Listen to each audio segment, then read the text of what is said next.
आती हैं, तो इसलिए इसको ये जानना बहुत ज़्यादा ज़रूरी है कि इसको आखिर कैसे खाया जाए। तो hello guys, welcome to this channel. कैसे हैं आप सब लोग? आई होप कि आप सब लोग अच्छे होंगे।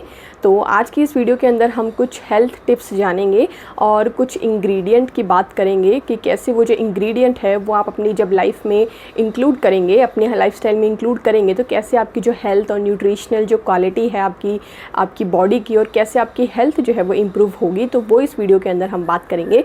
तो चलिए शुरू करते हैं वीडियो को। तो वीडियो शुरू करने से पहले रिक्वेस्ट करूँगी आपसे कि इस चैनल को सब्सक्राइब करें और कमेंट करके ज़रूर बताइए कि कैसी लगी ये वीडियो। तो चलिए शुरू करते हैं इस वीडियो को। तो आज की जो वीडियो है वो होगी अलसी के ऊपर, कि जो अलसी का जो दाना होता है, फ्लैक्स सीड जिसको बोला जाता है, तो उसके बारे में हम जानेंगे कि वो कैसे बेनिफिशियल है हमारी हेल्थ के लिए। तो चलिए शुरू करते हैं इस वीडियो को। तो फ्लैक्स सीड की अगर हम बात करें तो उसको हिंदी में बोला जाता है अलसी के बीज, और इंग्लिश में फ्लैक्स सीड बोला जाता है।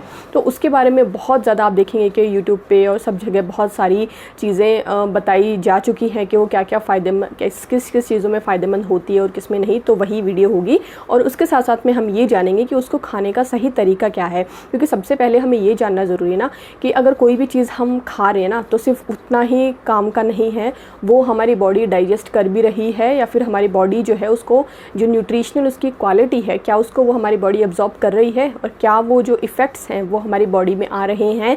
तो यहीं पे जो मेन बात होती है वही है कि इसको हम किस तरीके से खाएं ताकि हमें ये ज़्यादा से ज़्यादा फ़ायदा दे। तो ये हम लास्ट में वीडियो में चर्चा करेंगे, तो पूरी वीडियो को अंत तक ज़रूर देखिएगा। तो चलिए शुरू करते हैं। तो अगर अलसी की हम बात करें, फ्लैक्स सीड की बात करें, तो फ्लैक्स सीड के अंदर जो सबसे ज़्यादा मात्रा में पाया जाता है ना, वो है fibre and omega 3 fatty acids. ठीक है, तो ये दो इसके अंदर भरपूर मात्रा में पाए जाते हैं। उसके साथ साथ में इसके अंदर बहुत ही ज़्यादा गुड फैट है, इसके अंदर विटामिन्स है, प्रोटीन है, विटामिन ए, डी के बहुत सारे प्रोटीन्स है इसके अंदर, है ना, विटामिन सी वगैरह। तो ये सारी चीज़ें हैं, और इसकी न्यूट्रिशनल क्वालिटी बहुत ही ज़्यादा है। लेकिन सबसे ज़्यादा जो पाया जाने वाला पदार्थ है वो है ये फाइबर, और दूसरा हमारा है फैटी ओमेगा 3 फैटी एसिड्स। तो इसी के लिए इसको सबसे ज़्यादा खाया जाता है। तो अब चलिए बारी बारी से जान लेते हैं कि क्या क्या इसके फ़ायदे हैं।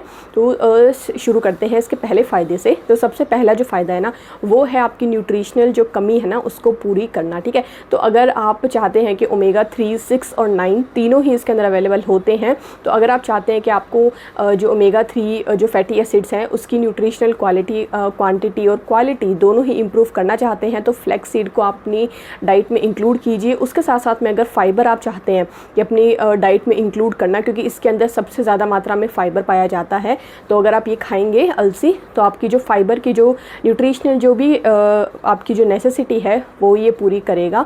ठीक है, तो अब चलते हैं इसके अगले फ़ायदे की तरफ। तो अगर आपका जो डाइजेशन है ना वो बहुत ही ज़्यादा ख़राब हो चुका है, ठीक है, या तो आपको भूख नहीं लगती है, या फिर बहुत ज़्यादा क्रेविंग होती है, या फिर आपका जो डाइजेस्टिव सिस्टम है वो ठीक काम नहीं कर रहा है, तो उस केस के अंदर जो अलसी है वो बहुत ही कारगर साबित हो सकती है। क्योंकि अलसी जो होती है ना उसमें भरपूर मात्रा में फ़ाइबर पाया जाता है, और फाइबर जो होता है ना वो हमारी जो स्टमक होता है ना, हमारा जो गट होता है, उसके लिए एक बेस्ट फ्रेंड की तरह काम करता है, कि जितना वो ज़्यादा रहेगा ना फाइबर, उतना जो हमारा डाइजेस्टिव सिस्टम है। अलसी के अंदर बहुत ही ज़्यादा ओमेगा 3 फैटी एसिड होने के कारण ये हमारे हार्ट हेल्थ के लिए बहुत ज़्यादा बेनिफिशियल है। जो भी हमारे हार्ट से रिलेटेड डिजीज़ होती है उसके रिस्क को ये रिड्यूस करता है, एचडीएल को इम्प्रूव करता है, आपके एलडीएल को कम करता है, और ट्राइग्लिसराइड जो है उसकी जो भी वैल्यूज़ है अगर ब्लड के अंदर अगर बढ़ा हुआ है तो उसको कहीं ना कहीं कम करता है, और हमारे हार्ट से रिलेटेड जितनी भी प्रॉब्लम्स है ना उनको कम करने के लिए अलसी का प्रयोग किया जाता है। तो अब चलते हैं इसके अगले फायदे। ब्रेन से रिलेटेड कोई भी प्रॉब्लम है ना, तो उसके अंदर भी ओमेगा 3 फैटी एसिड जो है वो बहुत ज़्यादा इंपॉर्टेंट रोल प्ले करते हैं। तो जैसा कि हमने जाना शुरू में वीडियो में कि अलसी के अंदर ओमेगा 3 फैटी एसिड भरपूर मात्रा में पाया जाता है, तो वो हमारे ब्रेन के अच्छे फंक्शन करने के लिए भी बहुत ज़्यादा इंपॉर्टेंट है। अगर हम अलसी को अपनी डाइट में इंक्लूड करते हैं तो हम देखते हैं कि जो हमारा ब्रेन है ना वो अच्छे से फंक्शन करता है, और उससे होने वाली जो भी बीमारियाँ हैं, पार्किंसंस, एल्जाइमर या फिर मेमोरी का लॉस होना, ये जितनी भी प्रॉब्लम एज के साथ में बढ़ती है या फिर किसी और रीज़न से आ जाती हैं, तो उनको कम करने के लिए भी अलसी का उपयोग किया जा सकता है। अब चलते हैं इसके अगले। चाहते हैं वेट लूज़ करना चाहते हैं, ठीक है, तो उसके लिए भी अलसी का बहुत ही ज़्यादा एक कमाल का प्रयोग किया जा सकता है। अलसी अगर आप अपने डाइट में इंक्लूड करते हैं ना, तो आपका वेट जो है वो धीरे धीरे लूज़ होने लगता है।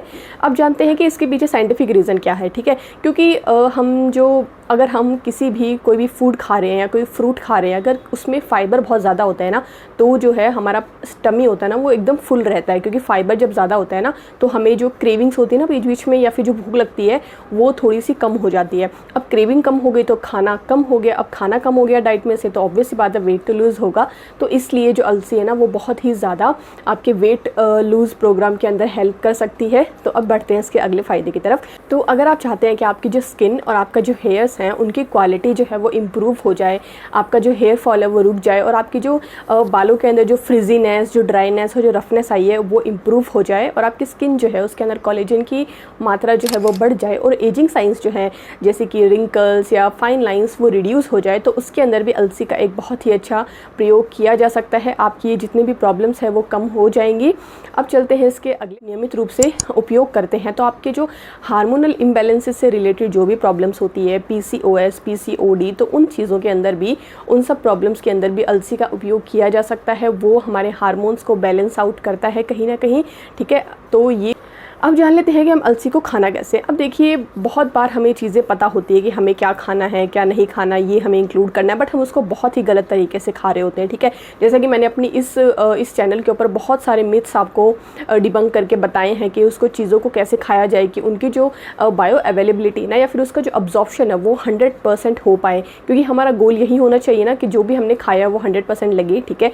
तो अलसी खाने का भी एक तरीका होता है, ठीक है। अब बहुत लोग होते हैं जो इसको लेकर के आते हैं और रॉ खा जाते हैं, ठीक है। अब वो किसी भी फॉर्म में खा जाते हैं रॉ, चाहे वो स्मूदी बनाते हैं या फिर वो पाउडर बना लेते हैं, वो जो तरीका है ना वो बहुत ही गलत तरीका है, क्योंकि जो अलसी होती है ना वो बहुत बार क्या होता है कि बहुत सारे नेगेटिव इफ़ेक्ट्स भी अपने साथ लेकर के आ सकती है, जैसे कि नोज़िया, वोमिटिंग, डाइजेशन ख़राब होना, है ना। तो ये सारी प्रॉब्लम्स आती हैं। तो इसलिए इसको ये जानना बहुत ज़्यादा ज़रूरी है कि इसको आखिर कैसे खाया जाए। तो इसका जो सबसे बेहतरीन तरीका होता है वो होता है अलसी को सेमी रोस्ट करके फिर उसका पाउडर बना के फिर खाना, क्योंकि अलसी जो होती है ना वो हमारी बॉडी है ना उसका अब्जॉर्प्शन बहुत कम करती है, क्योंकि है ना। तो इसलिए जो है ना अलसी है ना उसको हमें ऐसा बनाना पड़ेगा कि ताकि हमारी बॉडी जो है वो अच्छे से उसको डाइजेस्ट कर पाए, उसकी जो न्यूट्रिशनल क्वालिटीज़ है उनको अब्जॉर्ब कर पाए अच्छे से। तो इसलिए सबसे पहले हमें अलसी को रोस्ट कर लेना है, ताकि जितने भी अगर उसके अंदर कुछ नेगेटिव कुछ उसके अगर वो आपकी बॉडी को इम्पैक्ट करेगी भी ना, तो वो जब उसको रोस्ट करेंगे ना तो वो सब कुछ चीज़ें ख़त्म हो जाएगी और आपको एकदम जो प्योर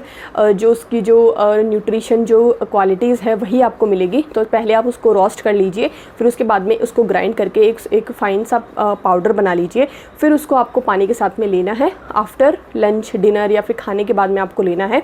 अब यहाँ पर जान लेते हैं कि एक डिस्क्लेमर कि किसको अलसी जो है वो नहीं खानी चाहिए। यहाँ पर मैं बहुत शॉर्ट में बताऊँगी, बट अगली वीडियो में हम अच्छे से डिटेल डिस्कस करेंगे कि अलसी किसको नहीं खानी चाहिए, क्योंकि अलसी बहुत बार क्या होता है ना कि हर चीज़ हर कोई नहीं खा सकता है। हमारी आयुर्वेद के अकॉर्डिंग बहुत सारी मतलब 3 बॉडी टाइप होती है, 3 नहीं 6 होती है बॉडी टाइप, तो 6 टाइप की बॉडी टाइप होती है, तो उसके अकॉर्डिंग ही हमें चीज़ें खानी चाहिए तो हमारी बॉडी अच्छे से फंक्शन करती है। तो वो कभी और डिस्कस करेंगे।